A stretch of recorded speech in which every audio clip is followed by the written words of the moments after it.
हम लोग आज बहुत ही महत्वपूर्ण उपक्रम चलाने जा रहे हैं और इसकी महत्ता अगर हम लोग सही ढंग से समझे तो ये उपक्रम किसी भी हालत में पूरा करना ही चाहिए, ऐसा इरादा सभी लोग कर सकते हैं। बात दरअसल ये है कि बाबा साहब के जीवन के जो उद्देश्य थे, जिस कारण उन्होंने अपना पूरा जीवन दांव पर लगा दिया, वे दो महत्वपूर्ण कारण हमें सबसे पहले याद करने चाहिए। बाबा साहब ने जिंदगी भर जो लड़ाइयाँ लड़ी, जो कुछ हासिल किया, इसके पीछे बहुत भारी इतिहास छिपा हुआ है और खासकर उनकी अपनी खुद की मानसिकता छिपी हुई है, जिसे उजागर करना जरूरी है। पहली बात तो ये है, हम हमसे सवाल करें, खुद से सवाल करें कि बाबा साहब ने किस उद्देश्य के लिए, किस प्राप्ति के लिए अपना पूरा जीवन दांव पर लगा दिया था। क्यों? आखिर क्या पाना चाहते थे? किस लिए इतनी मेहनत करने की जिद उन्होंने पाली थी?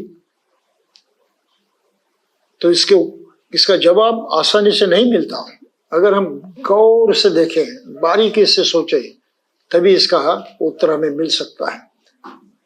पहली बात, बचपन से लेकर चूंकि वे अछूत परिवार में पैदा हुए थे, जो कुछ दुख उन्होंने भोगे, जिस तरह से दुर्व्यवहार का सामना उन्होंने किया, हर हालत में कष्ट ही कष्ट उठाने पड़े, अन्याय ही अन्याय था। खुद का वो अनुभव भी बहुत ही पीड़ादायी था और लोगों की अगर सोचे तो वो और भी दुखी हो जाते थे। ये सब देखते हुए उन्होंने एक बात का पूरी तरह से एहसास किया, पक्का सोचा कि ये बात है जिसके कारण ये सब हो रहा है। कौन सी बात थी वो था यहाँ की समाज व्यवस्था, जो धर्म पर आधारित थी, जिसे हम हिंदू धर्म कहते हैं। ये एक धर्म ऐसा है, एक ऐसी तत्व प्रणाली है, ये ऐसी शिक्षा है जिसके तहत यहाँ मानवीयता खत्म हो गई है, मनुष्यता नष्ट हो गई है और मनुष्य का बैरी बनकर उस पर अन्याय अत्याचार करते रहता है। जो कुछ बुराइयां पूरे देश में हम देखते हैं, इस बुराई की जड़ ये जातिवाद है और जातिवाद धर्म पर टिका हुआ है, धर्म के आधार पर जीवित है, धर्म के आधार पर वो चलता है। तो धर्म इसकी जड़ है, मूल कारण धर्म है। तो जातिवाद को उखाड़ फेंकना, ये उन्होंने अपने जीवन का प्रमुख उद्देश्य माना। जब तक यहाँ जाति व्यवस्था प्रधान समाज व्यवस्था है, अगर वो ऐसे ही चलती रही तो कोई सुख प्राप्त होने वाला नहीं है, कोई शांति निर्माण होने वाली नहीं है। मनुष्य हमेशा दुख में ही पड़ा रहेगा, अन्याय अत्याचार का वो लक्ष्य बनेगा। तो जातिवाद को उखाड़ फेंकना, ये सबसे महान उद्देश्य उन्होंने अपने सामने रखा था और उसके लिए उन्होंने अपना पूरा जीवन जो है दांव पर लगा दिया था। और जातिवाद चूंकि धर्म के आड़ में काम करता है, इसलिए धर्म को भी उखाड़ फेंकना जरूरी है। और इसका बहुत ही बढ़िया वर्णन तर्क सहित इसकी मीमांसा बाबा साहब ने खुद अपने एक भाषण में की थी। वो भाषण है एनालिसिस ऑफ कास्ट, जाति निर्मूलन। तो जाति से छुटकारा, जाति से मुक्ति, ये भारत के हर व्यक्ति की अपनी खुद की एक एम होनी चाहिए, उसका उद्देश्य होना चाहिए, ऑब्जेक्ट होना चाहिए, जो आज की तारीख को भी नजर नहीं आता है। लोग नहीं समझते कि हमारी पीड़ा सब जातिवाद के कारण है। उसको मिटाने से हमारा समाज और हम सही ढंग से अच्छा मनुष्य जीवन जी सकते हैं। ये ज्ञान आज तक भारत में सब और फैला नहीं है। अब बाबा साहब ने स्वयं जिन मनुष्य जाति से बहिष्कृत लोगों का उद्धार किया, जो अछूत कहलाए जाते थे, वे भी पूरी तरह से इस सच्चाई को नहीं समझ पा रहे हैं। आज की तारीख को भी कोई अछूत जाति वर्ग के लोग ये मानना ही नहीं चाहते कि हिंदू धर्म के कारण हमें नीच माना जाता है, हमसे बुरा व्यवहार किया जाता है। तो हमारे नीचता का कारण, उससे जो कुछ हम दुख भोगते हैं, अन्य अत्याचार सहते हैं, इसका मूल कारण तो उस धर्म की हमारी जो आदत है, श्रद्धा है, धर्म की श्रद्धा है, उसके कारण हो रहा है। इसलिए धर्म को ही हम छोड़ दें तो कुछ सुधार हो सकता है हमारे जीवन में। ये बात आज भी अछूत जाति के लोग नहीं समझ पा रहे हैं। इसको ध्यान में रखिए। तो ये अज्ञान कितना बड़ा है और कितना गहरा है, इसका अंदाजा हम इससे कर सकते हैं। बाबा साहब ने ये उस वक्त जाना कि ये सही लड़ाई है, ये संघर्ष है, और इस संघर्ष में जीतना है, परास्त नहीं होना है। और फिर जातिवाद को मिटाए तो करे क्या, कौन सा ध्येय साध्य करे, कौन से उद्देश्य तक पहुंचे।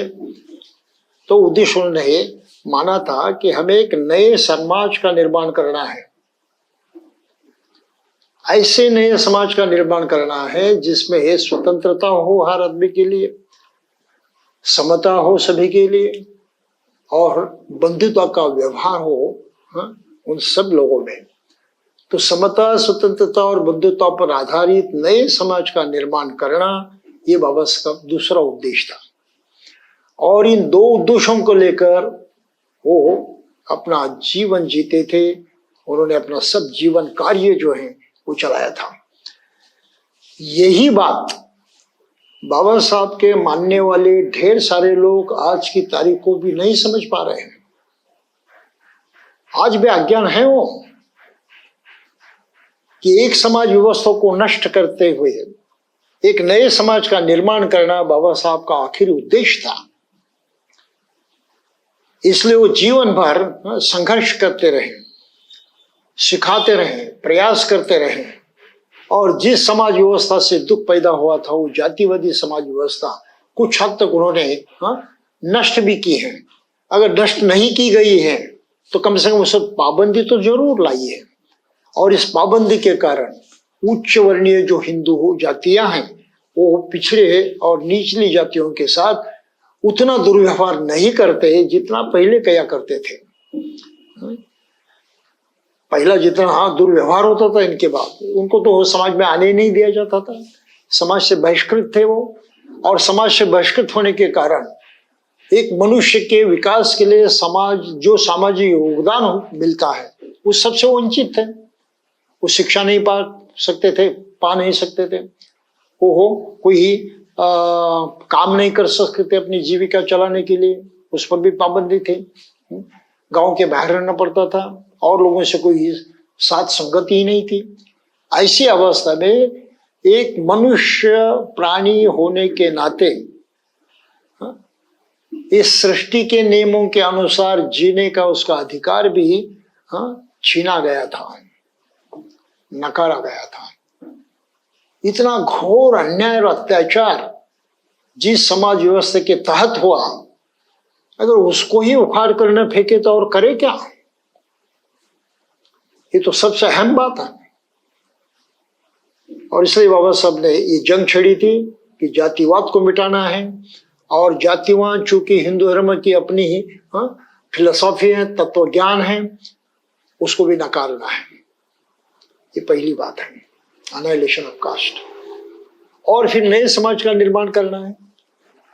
वो नया समाज कैसे होगा, उसका आदर्श क्या होगा, उसकी नीति क्या होगी, उसका तत्व ज्ञान क्या होगा, इस पर भी उन्होंने बहुत बारीकी से अध्ययन किया, सोचा।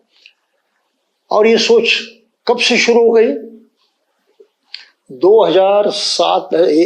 1907 इस वर्ष से उनकी सोच शुरू हो गई। वो मैट्रिक पास हुए थे और उनका सत्कार किया गया था मुंबई में। और उस वक्त कृष्णा जी अर्जुन केलुस्कर, ये जो गुरुजी थे, उन्होंने अपनी स्वयं की लिखी हुई किताब भगवान बुद्ध उनको उपहार में दी थी। उस किताब को पढ़ने के बाद बाबा साहब का मानस पूरी तरह से बदल गया। बुद्ध उनके मन पर इतने पक्के छा गए कि वो छांव कभी हटी नहीं। वो अधिक अधिक गहरी होती गई, गहरी होती गई।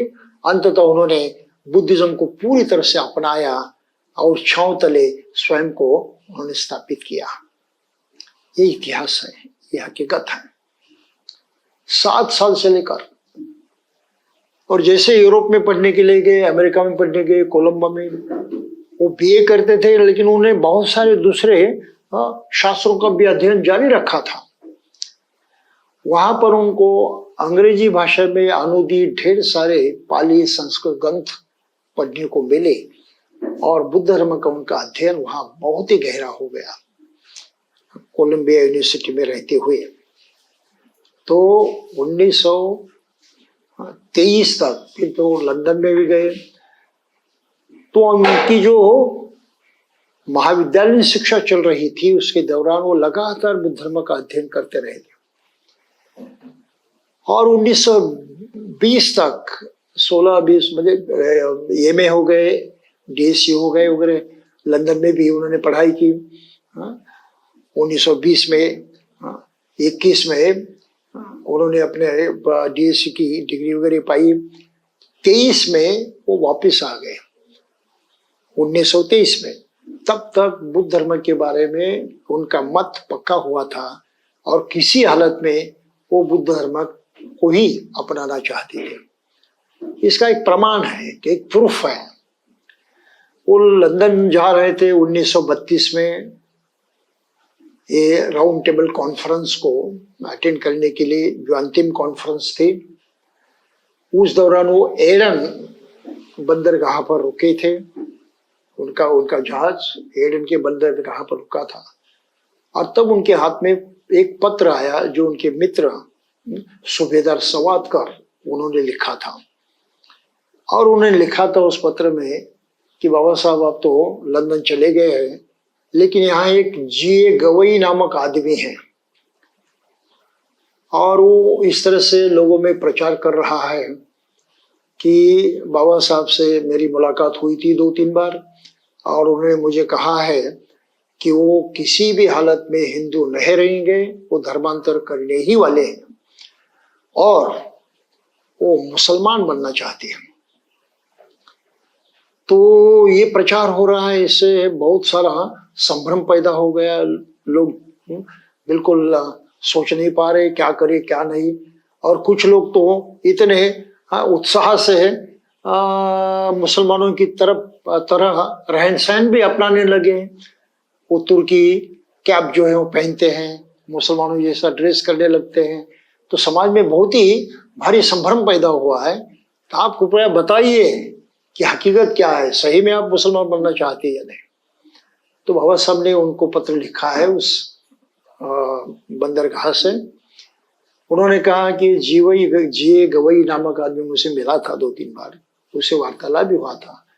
मैंने उससे स्पष्ट शब्दों में कहा था कि मैं तो धर्मांतर करने वाला हूँ, मैं हिंदू रहकर मरने वाला नहीं हूँ, धर्मांतर करने वाला हूँ।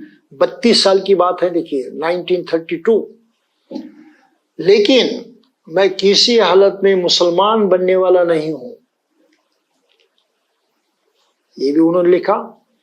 और अंत में लिखा कि आज की तारीख को मैं तो बुद्ध धर्म की तरफ बढ़ रहा हूं। मैं बुद्ध धर्म की तरफ आगे बढ़ रहा हूं आज की तारीख को। तो 1932 साल में उन्होंने स्पष्ट किया था कि उनका झुकाव जो है बुद्ध धर्म की तरफ है और किसी धर्म की तरफ नहीं। फिर आगे का इतिहास तो हमें मालूम है, राउंड टेबल कॉन्फ्रेंसेस हो गई, 35 साल में एक कालाराम मंदिर का सत्याग्रह हो गया। फिर उसी साल बाबा साहब ने ये घोषणा की, प्रतिज्ञा की कि मैं हिंदू रहकर मरूंगा नहीं। ये तो बात सभी को मालूम है। 35 साल को तो बुद्ध धर्म की तरफ जाना उनका तय हुआ था लगभग, लेकिन उन्होंने ये जाहिर नहीं किया। और इसका एक महत्वपूर्ण कारण आप जाते जाते समझ लीजिए। बाबा साहब ने जो राउंड टेबल कॉन्फ्रेंस में ये पिछड़े जाति वर्ग को एक अलग समाज मानकर ब्रिटिशों से कुछ अधिकार पाए थे और उनका अस्तित्व एक अलग समाज है, हिंदू होकर भी हिंदू नहीं है, इस बात को समझाया था उन्होंने ब्रिटिश लोगों को, और इनका एक अलग अस्तित्व जो है वो कबूल करवाया था। तो इस अलग अस्तित्व कबूल करने के कारण ही उनको सहूलतें मिलना आसान था, उनको कुछ अधिकार मिलना आसान था और वो मिल रहे थे। ये वास्तविक बात थी। और इसमें बाबा साहब ने घोषणा की थी कि मैं तो धर्मांतर करने वाला हूँ। और उस वक्त फिर भारत में इस तरह का डर पैदा हो गया, खासकर हिंदुओं में जो बहुत ही सनातनी थे, कर्मठ थे, उनमें एक डर पैदा हुआ कि अगर बाबा साहब ने इस्लाम धर्म को कबूल किया तो वो भारत नहीं रहेगा, वो पाकिस्तान बन जाएगा। तो सभी हिंदू नेताओं में ये बहुत भारी डर जो है पैदा हो गया और बाबा साहब उस डर को कायम रखना चाहते, तो दबाव कायम रखना चाहते थे कि उनको कुछ पाना था इन लोगों से, वरना वो कबूल नहीं होने वाले थे। आपको समझ रहे इस बात को? ये राजनीतिक दांवपेच हैं। तो बाबा साहब ने उसको राजनीतिक दांवपेच के तौर पर 35 साल में घोषणा की धर्मांतर की, लेकिन कौन सा धर्म अपनाएंगे इसके बारे में चुप रहे, बिल्कुल किसी को कुछ पता नहीं लगने दिया। इस बात को समझ लीजिए, क्योंकि ये दबाव अगर कायम बने रहे तो हिंदुओं से कुछ पाया जा सकता है और कुछ सहूलतें, कुछ अधिकार जो हैं वो हम हासिल कर सकते हैं। ये बाबा साहब की सोच थी और बिल्कुल वैसे हो गया। क्या हो गया? कांग्रेस ने भी अछूत निर्मूलन का प्रोग्राम हाथ में लिया, गांधी जी भी ये जातिवाद को मिटाने के पक्ष में रहे। पूरा देश जो है गांधी की बात सुनकर जातिवाद के खिलाफ हो गया। कम से कम अछूतपन का पालन न किया जाए, इस बात पर सभी लोग एकमत हो गए और अछूतपन मिटाना चाहिए, इसके बारे में कोई ही विरोध नहीं रहा हिंदुओं का। और इसके कारण बाबा साहब को ये अछूतपन का कानून करना संभव हो गया। और 1948 में 1948 में ये कानून बना कि अछूतपन का पालन कानूनन गुनाह है। और फिर संविधान के 17वें कलम में उसको संग्रहित किया गया कि भारत में अछूतपन का पालन करना कानूनन गुनाह है और उसके लिए जेल की सजा और जुर्माना भी भरना पड़ता है। ये कानून होने के कारण हिंदू पर बहुत भारी दबाव आया और अछूतपन का पालन व्यवहार में करना उनके लिए मुश्किल हो गया। और इसीलिए सभी के लिए स्कूल खुल गए, सभी के साथ मिलजुल कर रहने की व्यवस्था हो गई, नौकरी करना आसान हो गया, जो काम करेंगे उसका जो उसकी मजदूरी है वो पाने का अधिकार मिल गया। सही तरह से आदमी अपने बल पर जीने के लिए सक्षम हो गया, क्योंकि वो पूरे समाज का एक हिस्सा बन गया। और हिस्सा बनना जरूरी था, जब तक वो हिस्सा नहीं बनते थे उनके लिए कोई भविष्य नहीं था, वो मनुष्यता का जीवन भी सही ढंग से नहीं जी सकते थे। आप समझ रहे इस बात को? और तब बाबा साहब संविधान सभा में भी गए, सौभाग्यवश नहीं लेकिन उनकी अपनी योग्यता थी और यहाँ के हिंदुओं की अपनी दुर्बलता थी। इसके कारण उनको ही संविधान सभा का अध्यक्ष चुना गया और संविधान का निर्माण का पूरा काम जो है जैसे उनके सर पर आ गया और उसने पूरी तरह से निभाया। जो जो करना चाहते वो सब उन्होंने किया कानून के तौर पर। और ये सब होने के बाद 1950 में उन्होंने पहली दफा ये जाहिर किया कि मैं बौद्ध धर्म को अपनाने जा रहा हूं। आप समझ रहे हैं? राजनीतिक उद्देश्य उन्होंने पूरे किए थे, हिंदुओं पर दबाव लाकर जो जब पाना था उन्होंने पा लिया था। अब उनका आगे का रास्ता खुल गया था नए समाज के निर्माण का। जातिवाद को तो हमने रोका है, वो पूरी तरह से ध्वस्त नहीं होगा एकाएक से, लेकिन उसको ध्वस्त करने का रास्ता हमने पक्का कर दिया, खुला कर दिया। वो तो ध्वस्त होकर ही रहेगा, लेकिन नए समाज का निर्माण अभी बाकी है और वो करने के लिए वो तैयार हो गए। आप समझ रहे इस बात को?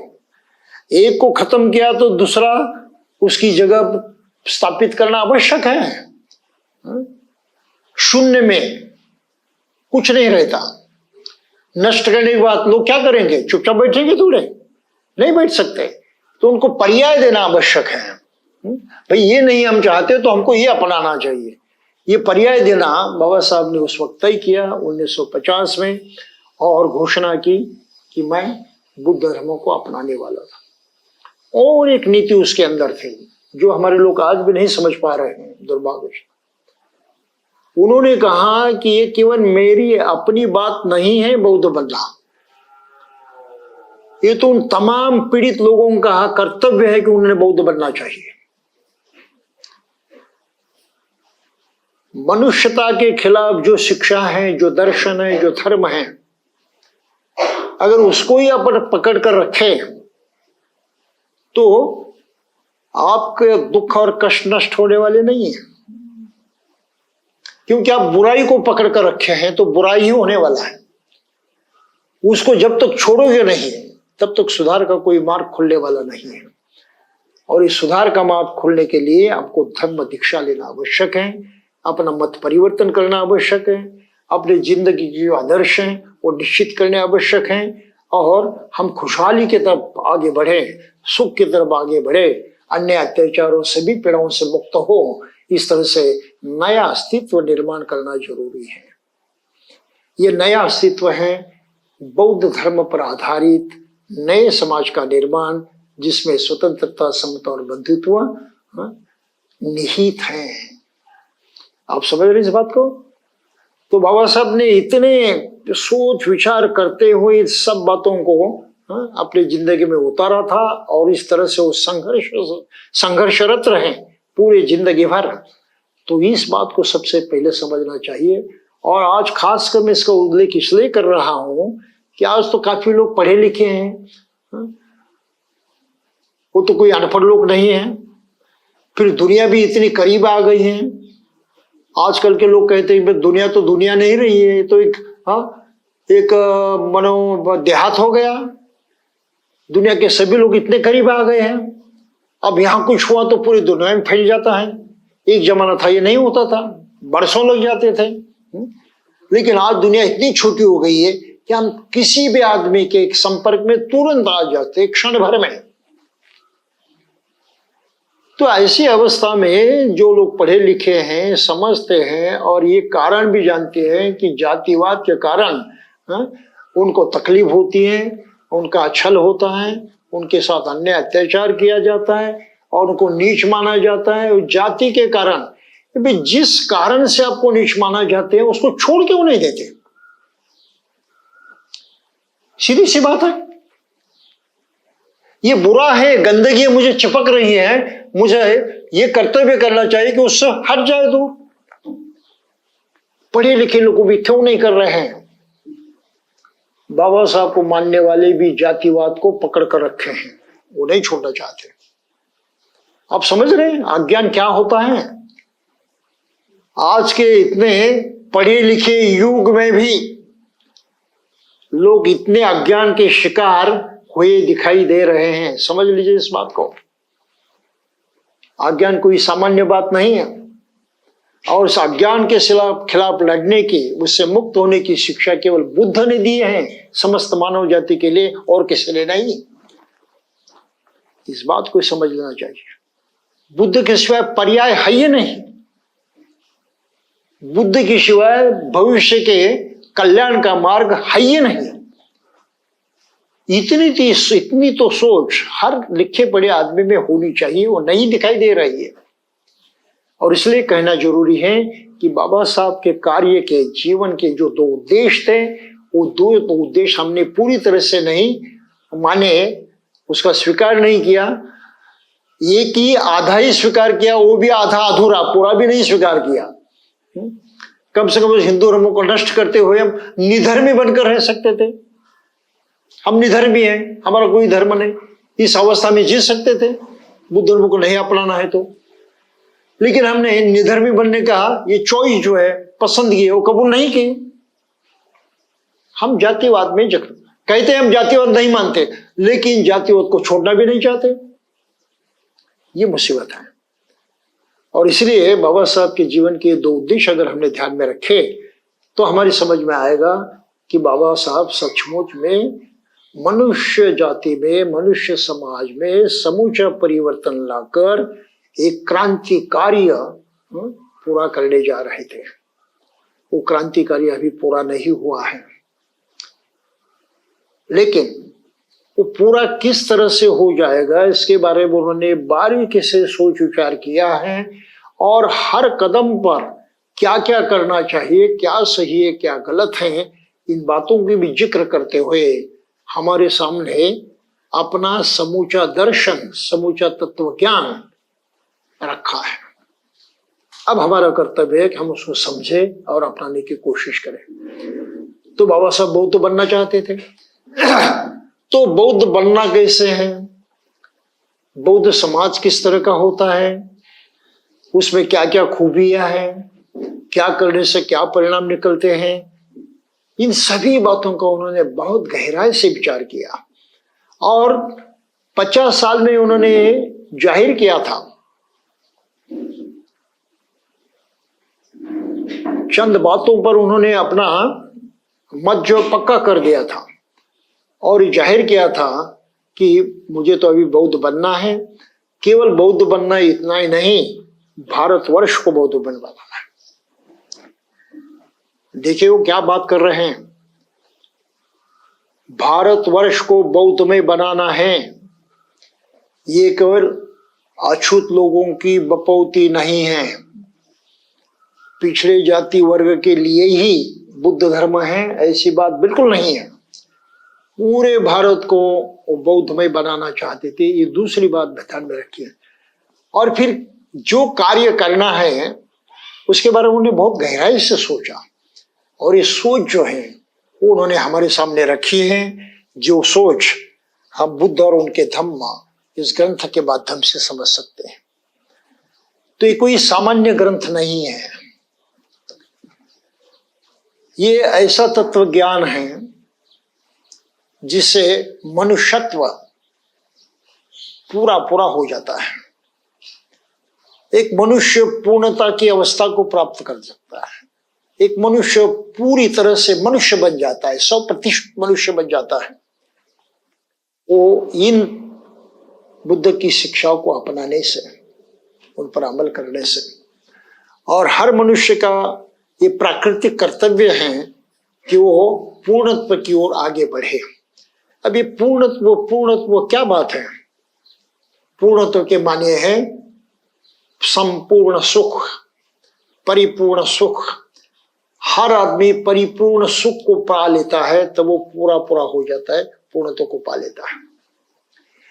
और हकीकत तो ये है हमारी खुद की कि हम सभी सुख के लिए ही जीते हैं।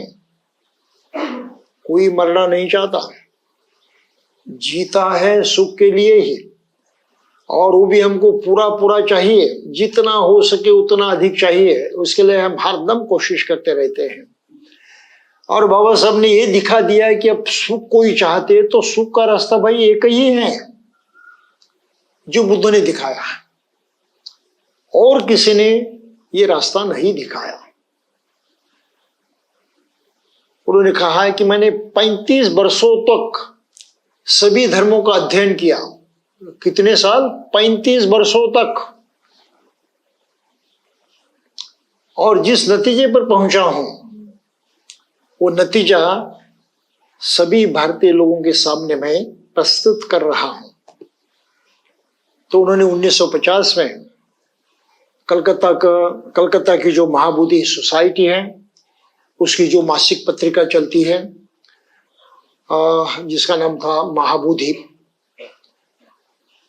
इसके बुद्ध जयंती के अवसर पर 1950 साल में एक उन्होंने लेख भेजा था और उसमें जिस नतीजे पर बाबा साहब पहुंचे थे 35 साल के अध्ययन के बाद, उसके कुछ मुद्दे जो हैं वो लिखे थे कि बौद्ध बनना क्यों जरूरी है, मेरा उस पर विश्वास क्यों है, बौद्ध कैसे बनना है और किस तरह से आगे इस नए समाज का जो मनुष्यतापूर्ण हो, मानवता को मानने वाला हो, सभी को न्याय देने वाला हो, ऐसे इस नए समाज का निर्माण कैसे करे, ये कुछ बातें उन्होंने लिखी थी।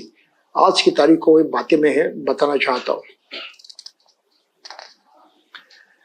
पहली बात उन्होंने बड़े स्पष्टता पूर्वक लिखे, लोग मानते हैं कि सभी धर्म समान हैं। आज भी ये मान्यता चलती है, बहुत सारे लोग ऐसा भाषण भी देते हैं ना कि सभी धर्म समान हैं। बाबा साहब कहते इससे बड़ा झूठ दूसरा कोई नहीं है। सभी धर्म समान है, ये झूठ है, सबसे बड़ा झूठ है, ये सही नहीं है। अब ये हमारे लिए हजम होना जरा कठिन है,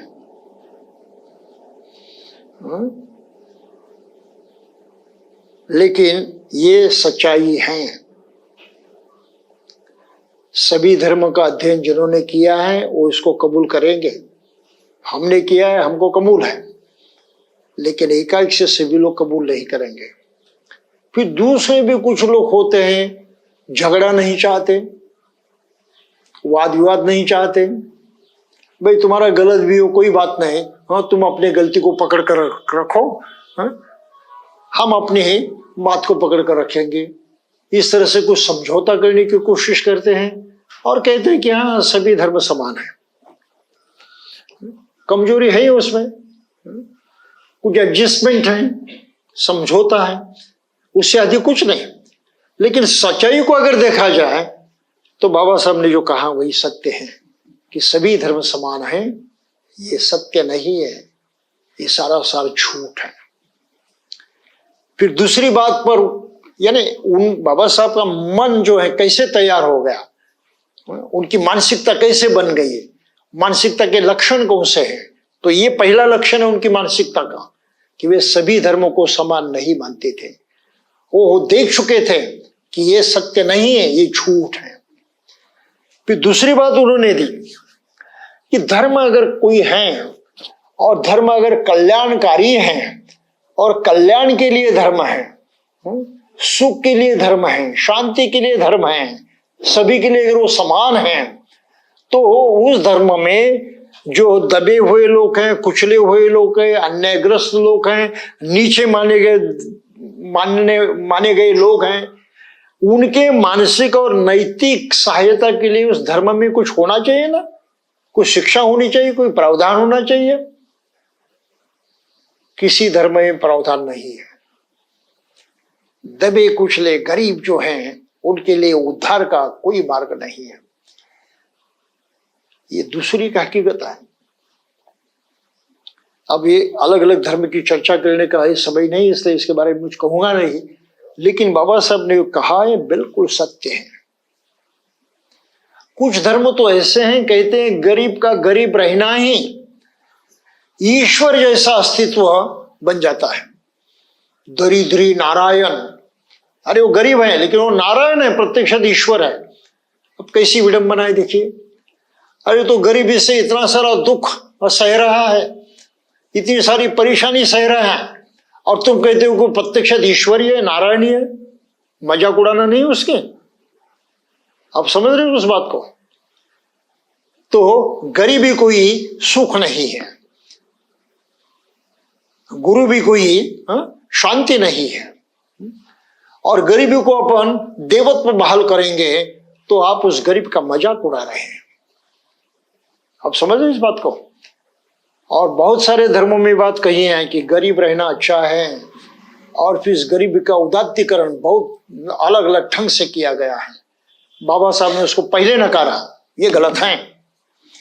धर्म अगर सही है तो धर्म में हर आदमी के लिए, दबे पिछड़े सभी के लिए कुछ ऐसे प्रावधान होने चाहिए जिससे उनका सामाजिक, मानसिक और नैतिक विकास हो।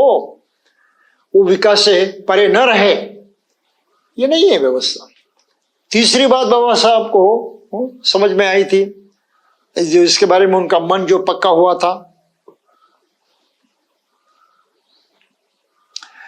वो कहते थे कि किसी भी समाज को अगर एकता में बांध कर रखना है और वो संगठित होना है, तो एक तो कानून के बल पर लोगों को एकता में बांध सकते हैं, संगठित रख सकते हैं, नहीं तो नैतिक शिक्षा चाहिए, सदाचरण की शिक्षा चाहिए, जिनके माध्यम से समाज संगठित रह सकता है। तो समाज कानून के माध्यम से संगठित हो सकता है या तो धर्म के माध्यम से संगठित हो सकता है। तो दोनों में से एक पर्याय जरूरी है, और जो सही पर्याय है वो धर्म का पर्याय है, सदाचरण का पर्याय है। धर्म के माध्यम से लोग संगठित रह सकते हैं, समाज संगठित हो सकता है। बाबा साहब ने इसको स्वीकारा। और फिर कहते हैं कोई भी धर्म हो, लेकिन जो सृष्टि का विज्ञान है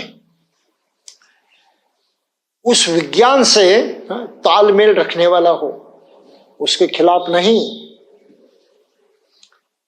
विज्ञान से विसंगत नहीं होना चाहिए। और ढेर सारे धर्मों की शुरुआत ही विज्ञान के खिलाफ होती है, विज्ञान के विरोध में होती है। बहुत सारे धर्म ईश्वर को मानते हैं, और आज का विज्ञान हमको कहता है कि इसका कोई आता पता नहीं है। सृष्टि के बारे में ढेर सारे भ्रम हैं, सृष्टि की जो कायदे कानून हैं, नियम हैं, उनके बारे में भी ढेर सारे भ्रम हैं। तो हम सृष्टि के जो नियम हैं, उनके जो कानून हैं, उनके खिलाफ व्यवहार करते हैं। और एक खिलाफ जो व्यवहार करने की बात है, जो बुद्धि संगत नहीं है, विज्ञान संगत नहीं है, उसको हम सही मानते हैं, धर्म मानते हैं, उस पर श्रद्धा रखते हैं और उसके अनुसार बर्ताव करने की कोशिश करते हैं। इसका एक ही उदाहरण हमारे लिए काफी है, जात पात। अगर जात पात को ईश्वर ने निर्माण किया और एक सृष्टि का नियम है, पूरे विश्व का अगर वो नियम है, तो जाति व्यवस्था पृथ्वी के हर देश में होनी चाहिए या नहीं? लेकिन सिर्फ भारत में, जगत में और कहीं पर भी नहीं है। सारा झूठ लगता है कि अगर ईश्वर ने निर्माण किए हैं तो सारे मनुष्य जाति में होनी चाहिए, और चूंकि मनुष्य जाति में वो कहीं पर भी नहीं दिखाई देती भारत के सिवा, इसलिए वो सारा झूठ है। हमको कबूल ही करना पड़ेगा। तो बाबा साहब का इस पर जोर था कि धम्म विज्ञान से मेलजोल रखने वाला हो, विज्ञान के खिलाफ नहीं। और हिंदू धर्म में बहुत सारे धर्मों की बात यही है, स्वर्ग है, नरक है, किसी को पता नहीं। हमारे वैज्ञानिक चांद पर भी जाकर आ गए, बीच में कहीं उनको स्वर्ग भी नहीं मिला और नरक भी नहीं मिला। ये तो हकीकत है। किसका विरोध करेंगे? चांद को भी ईश्वर मानते हैं, देवता मानते हैं, लेकिन वो पृथ्वी जैसे ग्रह हैं, उस पर भी ऐसे पहाड़ है, ऐसे पत्थर है, ऐसे मिट्टी है। ये तो हमने प्रत्यक्ष वहां जाकर उठाकर लाई है पृथ्वी पर। ये तो हकीकत है, ये सच्चाई है, विज्ञान ने इतना सब करके दिखाया है। अब समझ इस बात को। लेकिन धर्म बिल्कुल उसके खिलाफ है। तो बाबा साहब की मान्यता था कि आधुनिक काल में मनुष्य जाति के लिए ऐसा धर्म हो जो विज्ञान से सुसंगत हो, उसके खिलाफ नहीं होना चाहिए। और फिर कहा कि धर्म में कोई भी धर्म हो, अगर मनुष्य जाति के लिए वो है तो उसमें स्वतंत्रता, समता और बंधुत्व का होना अनिवार्य है। इन तीन तत्वों के खिलाफ कोई भी धर्म सही धर्म हो नहीं सकता। ये बाबा साहब मान्यता था, उन्होंने कबूल किया, यहां रखे अपने सामने। फिर धम्म का एक ग्रंथ होना चाहिए। ये तो सभी धर्म के एक ही ग्रंथ है, लेकिन बुद्ध धर्म के बारे में वो लिख रहे थे कि बौद्धों का तो एक ग्रंथ नहीं है। कितने ग्रंथ है बौद्धों के? ढेर सारे ग्रंथ है, और इन सभी ग्रंथों का अध्ययन करना मनुष्य के लिए संभव नहीं है।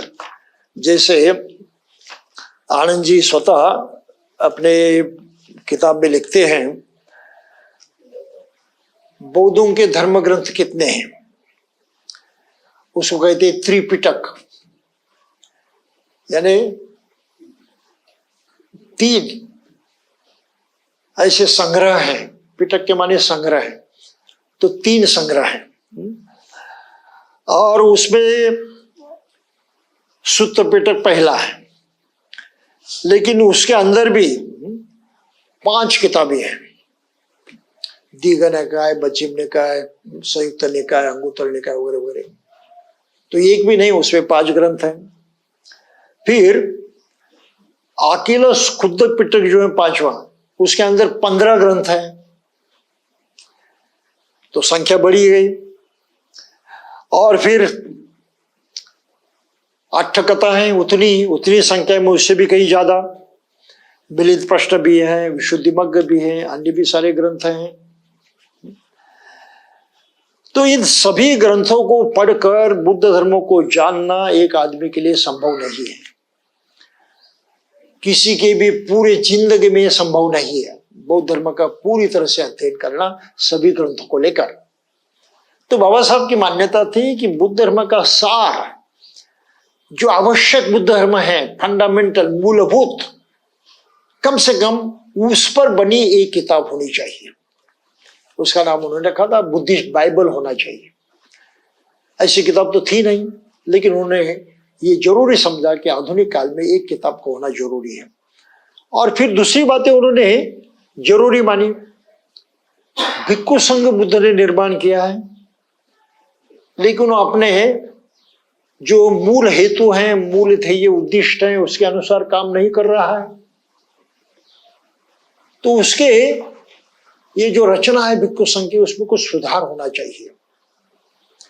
बगैर उसमें सुधार किए बुद्ध धर्म को आगे बढ़ाने के लिए फायदा नहीं होगा। और फिर तीसरी बात उन्होंने कहा है कि बौद्ध मिशन होना चाहिए। अरे बुद्ध धर्म की पूरी दुनिया को जरूरत है, मनुष्य जाति को जरूरत है। तो अब ये धर्म केवल भारतवर्ष में रहकर ही नहीं चलेगा, पूरी दुनिया में फैलना चाहिए। और आज की तारीख को पूरी दुनिया में ले जाने के लिए हमें मिशन बनाना चाहिए। हमें प्रयास करने चाहिए मिशनरी बनकर विश्व में इस धर्म को फैलाने के लिए। और फिर उन्होंने एक सवाल प्रश्न उपस्थित किया, भाई बुद्ध ने संघ का ही निर्माण क्यों किया? और उनके जमाने में संघ तो सही ढंग से काम नहीं करता था। लोग केवल विहार में रहते थे, भिक्षाटन करते थे। लोग उनकी सभी जरूरतें पूरी करते थे, खासकर 3-4 जरूरतें, जिसमें पहली जरूरत है अन्न, दूसरी है वस्त्र, तीसरा है निवारा, और चौथी है औषधियाँ वगैरह, गीला पत्ते, मतलब उसको गीलाना पत्ते। तो ये जरूरतें तो लोग पूरा करते थे, लेकिन उसके बदले में भिक्षु संघ कुछ नहीं करता था। वो तो विहार में रहता था, अपना कर्मकांड करता था, अध्ययन साधना वगैरह करते थे, लेकिन लोगों के किसी तरह से काम नहीं आते थे। ये बड़ी कमजोरी थी संघ में, और इसलिए बाबा साहब ने संघ पर आलोचना की, कहा कि मनुष्य जाति के लिए पीला डेंजर है। हम लाल बावटा कहते हैं ना, वैसे उन्होंने कहा ये पीला बावटा है, डेंजर है। और एक जगह कहा है कि ये तो आलसी लोगों की सेना है, निष्क्रिय लोगों की सेना है, कुछ काम नहीं करते हो। तो इतनी कड़ी आलोचना बाबा साहब को करनी पड़े विश्व के संघ पर, और ये सूचित करना पड़ा कि संघ का कुछ सुधार होना चाहिए, और बुद्ध की मूल शिक्षा के अनुसार वो सुधार होना चाहिए। बहुत सारे लोगों को एक बात हजम नहीं हुई, लेकिन फिर भी बाबा साहब ने वो कहने से कोई संकोच नहीं माना, वो कहते ही रहे। और फिर उन्होंने और भी कुछ महत्वपूर्ण सवाल जो हैं वो लिखे थे और कहा था कि मानव की सेवा किस तरह से हो सकती है सबसे बढ़िया, सही ढंग से मानव सेवा कैसे होती है, कौन से आचरण से, कौन सी क्रिया से। और तब उन्होंने अंत में उस लेख के अंत में लिखा था कि बुद्ध धर्म का प्रचार प्रसार करने से ही सही अर्थ से मानव सेवा होती है। मानवता की सेवा है, मनुष्य की सेवा है, तो सबसे बढ़िया सेवा केवल बुद्ध धर्म सिखाने से, बुद्ध धर्म देने से होती है। और इसी बात को लेकर बाबा साहब ने ये ऐलान किया था कि हम तो स्वयं भारत को ही बौद्ध बनाना चाहते हैं। आप समझिए इस बात को। तो बाबा साहब के जो ग्रंथ हैं भगवान बुद्ध और उनका धर्म, ये इन सभी बातों की जिक्र करता है और किस तरह से हर आदमी आचरणशील बौद्ध बन सकता है, अपने जीवन में परिवर्तन ला सकता है, दिन ब दिन हर दिन वो प्रगतिशील होता है, उसमें सुधार होते रहते हैं। और ये दिन ब दिन जो सुधार होते हैं उसको ही कहते हैं ह्यूमन डेवलपमेंट। आज की तारीख को व्यक्तित्व विकास कहा जाता है। तो सही माने व्यक्तित्व विकास बुद्ध धर्म के माध्यम से होता है, बाहरी किसी चीजों से नहीं हो। तो तात्कालिक है और ऊपर की वो बात है, वास्तविक परिवर्तन उससे नहीं होता। तो जो सद्गुण माने जाते हैं, और सद्गुण मनुष्यता का सबसे बढ़िया अलंकार माना गया है। ये शोभादायी है, ये प्रसन्नतादायी है, ये सुखदायी है, ये कल्याणदायी है। इसलिए सद्गुणों को हमेशा ही मनुष्य जाति में सबसे ऊंचा महत्व दिया गया है। ये तो हम समझते हैं। सदाचारी अगर कोई है, सद्वर्तनी कोई है, तो उसकी कीमत होती है समाज में, उसका अपना मूल्य है, अपना महत्व है। कोई दानी होता है, दानशूर होता है, तो समाज में उसका अपना मूल्य है, उसकी अपनी कीमत है। वो सद्गुण सभी के लिए काम आ जाता है। करुणा होती है, मैत्री होती है, तो उसका भी परिणाम वही होता है। तो बुद्ध ने ऐसे 10 परम सद्गुणों का सद्गुणों की चर्चा की है, जिसे 10 पारमिताएं कहते हैं। तो इन पारमिताओं को अमल में लाना और इस तरह से अपने जीवन को, अपने व्यक्तित्व को उन्नत करना और ज्यादा से ज्यादा सुख की तरफ ले जाना, यही बुद्ध का सिखाया हुआ जीवन मार्ग है। तो इस जीवन मार्ग को समझने के लिए बाबा साहब के इस भगवान बुद्ध और उनके धम्म का हमें अध्ययन करना है। बाबा साहब की अपनी मान्यता जो है वो बहुत ही पक्की है। बुद्ध धर्म के बारे में क्या कहते हैं, मैं उनकी बात आपको समझा देता हूं।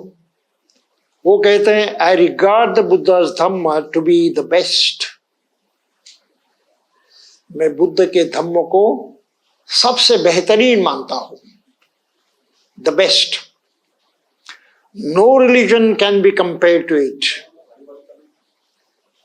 दूसरे किसी भी धर्म की तुलना बुद्ध धर्म से नहीं हो सकती। इतने खास शब्दों में हो बता रहे हैं अपना अनुभव। If a modern man who knows science must have a religion, the only religion he can have is the religion of the Buddha. और इस आधुनिक काल में किसी व्यक्ति को जो विज्ञान को जानता है, ऐसे विज्ञान को जानने वाले किसी व्यक्ति को आधुनिक काल में अगर धर्म की जरूरत पड़े और किसी धर्म को अपनाना चाहिए, तो केवल बुद्ध का ही धर्म हो सकता है और नहीं। This conviction has grown in me after 35 years of close study of all relations. मैं आश्वस्त हुआ, ये मेरा पक्का निश्चय हुआ है 35 सालों तक सभी धर्मों को अध्ययन करने के बाद मैं इस नतीजे पर आया हूं। तो इस बात को मद्देनजर रखते हुए आपको ये सोचना चाहिए कि बाबा साहब का लिखा हुआ ये ग्रंथ बुद्ध और उनका धर्म कितना महत्वपूर्ण है और इसका अध्ययन करना कितना आवश्यक है। ये अध्ययन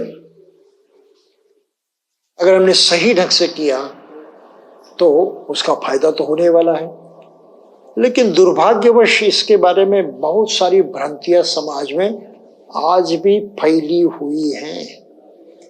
विहारों में वर्षावास के काल में इसका अध्ययन किया जाता है, लोग पढ़ते हैं, ग्रंथ पढ़ते हैं। घरों घरों में कई लोग अपने व्यक्तिगत तौर पर भी बुद्ध धर्म का, बुद्ध और उनका धर्म जो है उसका अध्ययन करते हैं या पढ़ाई करते हैं, लेकिन फिर भी बहुत सारी शंकाएं पैदा होती हैं।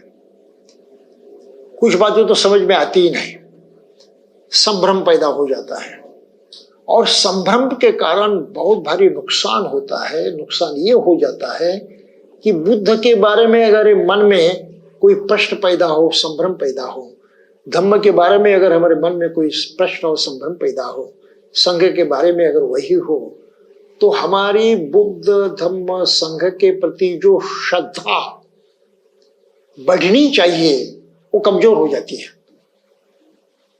नुकसान हो जाता है। और आज की तारीख को मेरी मान्यता ये है, वर्षों से 30-40 वर्षों से मैं देख रहा हूं, जो भारत में बौद्ध बने हैं उनमें बुद्ध धम्म संघ के प्रति श्रद्धा का बड़ा अभाव है,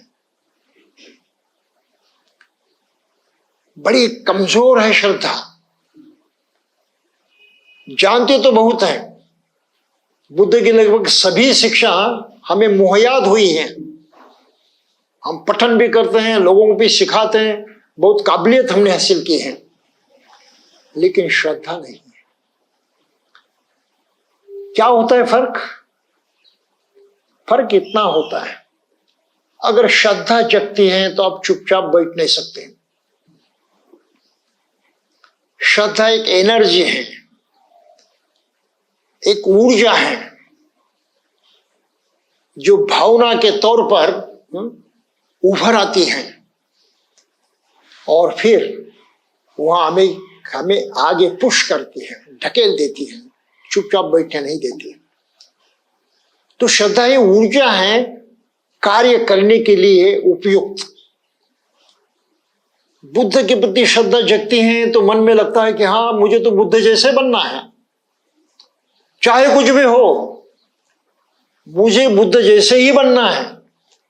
तो बुद्ध पर सारा हमारा मन जो है, सारा लक्ष्य जो है एकाग्र हो जाता है और उस तरफ कैसे जाए, उस तरफ जाने के लिए क्या करे, इसके बारे में हम सोचने लगते हैं और प्रत्यक्षात कुछ करने लगते हैं, चुपचाप बैठते नहीं।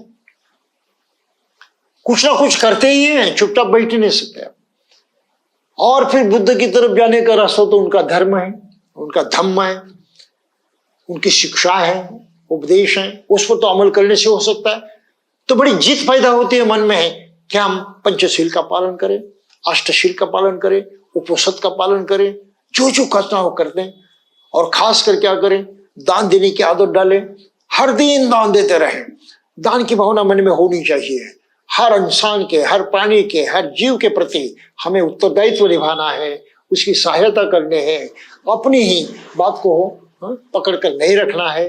अपना जो ये स्वभाव है स्वार्थ पाने का, अपने लिए ही कुछ कमाने का, ये स्वार्थ जो है, ये लोभ जो है, इस मुट्ठी को हमें खोल देना है। तो ये खुली हुई मुट्ठी की तरफ आगे बढ़ते हैं जब दान देना सीख जाते हैं, श्रद्धा से दान करने लगते हैं। ये करने के लिए हमें किसी ने कहने की जरूरत नहीं होती, हम चुपचाप बैठ नहीं सकते।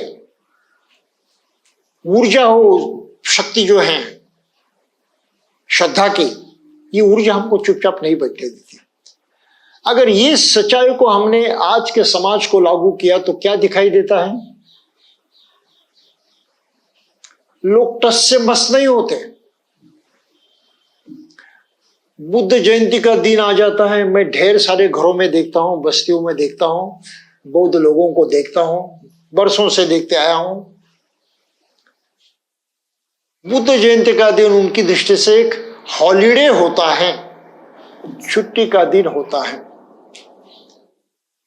इतने लोगों के मन में ये इच्छा जगती है, ये भावना जगती है, बुद्ध उनको याद आते हैं, अरे बुद्ध जयंती है, आज बुद्ध के प्रति मुझे सम्मान प्रकट करना चाहिए, बुद्ध के प्रति मुझे कुछ अपनी भावनाओं को प्रकट करना चाहिए, बुद्ध की शिक्षा को समझना चाहिए, मेरा आदर जो है, मेरा रिस्पेक्ट जो है, ये मुझे कहीं ना कहीं व्यक्त करना चाहिए। तो बुद्ध मन में आते हैं, बुद्ध के बारे में मनुष्य सोचने लगता है और दिन भर में कुछ ना कुछ करता है बुद्ध की शिक्षा के अनुसार। ये श्रद्धा है जो हमें चिपचाप नहीं बैठने देती। जैसे ईद आ जाती है तो हर मुसलमान अल्लाह के बारे में सोचता है, सुबह उठने से, हो सकता है कि रात भर से ही, और दूसरे दिन हो पहले मस्जिद पे जाएगा नमाज पढ़ने के लिए। दिन भर उसके दिमाग में अल्लाह, उसकी शिक्षा, मस्जिद और ये सब कुछ रहता है दिन भर में। चाहे वो दूसरा कुछ भी करे, व्यापार करे, धंधा करे, काम करे, कुछ भी करे, लेकिन ये उसके दिमाग से नहीं जाता। बौद्धों का क्या होता है, आप ही बताए कि बुद्ध जयंती के दिन दिन भर में कितने बौद्ध बुद्ध के बारे में सोचते हैं, उसकी शिक्षा के बारे में सोचते हैं, उसके बारे में कुछ चिंतन मनन करते हैं, कोई दिखाई देता है? और कितने लोग कम से कम बुद्ध विहार है, वहां बुद्ध की मूर्ति होते, वहां लोग आते हैं, कम से कम हम वहां जाकर अपना आदर जो है, अपना सम्मान जो है वो प्रकट करें, व्यक्त करें। जाते हैं लोग विहार में? क्या हकीकत है? ये जो कमजोरी है, इस कमजोरी को हटाना बहुत जरूरी है, और इस कमजोरी के हटाने के लिए हमें बुद्ध और उनका धम्म, ये बाबा साहब की लिखी किताब जो है उसको बड़ी अच्छे ढंग से पढ़ना जरूरी है। पढ़ना इस ढंग से है, समझना इस ढंग से है कि हमारे मन में बुद्ध धम्म और संघ के प्रति कोई आशंका न रहे, कोई कमी न रहे, हम उनको सही ढंग से समझ पाए, और उस समझदारी के माध्यम से हमारे मन में वो श्रद्धा जग जाए जिसके कारण हम बुद्ध और धम्म के आचरण में पूरी तरह से लग पाए। तो पूरी तरह से बुद्ध और धम्म के आचरण में लगने के लिए श्रद्धा का उदय होना जरूरी है, और ये श्रद्धा तभी उदित होगी जब बुद्ध धम्म संघ के बारे में हमारे मन में कोई आशंका नहीं रहेगी, बिल्कुल श्रद्धा से हम भर जाएंगे। और इसी भी कारण ये आवश्यक है, और तो ज्यादा कहने की आवश्यकता नहीं है। जो कुछ प्रश्न हमारे सामने निर्माण हुए हैं, पहले से भी जो कुछ संभ्रम लोगों ने पैदा किए हैं, आजकल भी नए प्रकार के संभ्रम पैदा हो गए हैं, ये जो सभी संभ्रम हैं, इन सभी संभ्रमों का जिक्र हम इस व्याख्यान माला में करेंगे। जैसे जैसे आगे जाएंगे उस तरह से हर तरह से इस संभ्रम को मिटाने की कोशिश करते रहेंगे, और बाबा साहब का खुद का बुद्ध धर्म के बारे में जो मत है उसको सही ढंग से समझने की कोशिश करेंगे। तो इस तरह से हमारा ये उपक्रम ऐसे शुरू हो रहा है, और प्रयास करेंगे कि जितने सही तरीके से और जितने अल्प समय में हम उसको समझ पाए उतना अच्छा होगा। तो तब तक के लिए मैं समझता हूँ कि हमें यहीं पर रुकना चाहिए। जय भीम।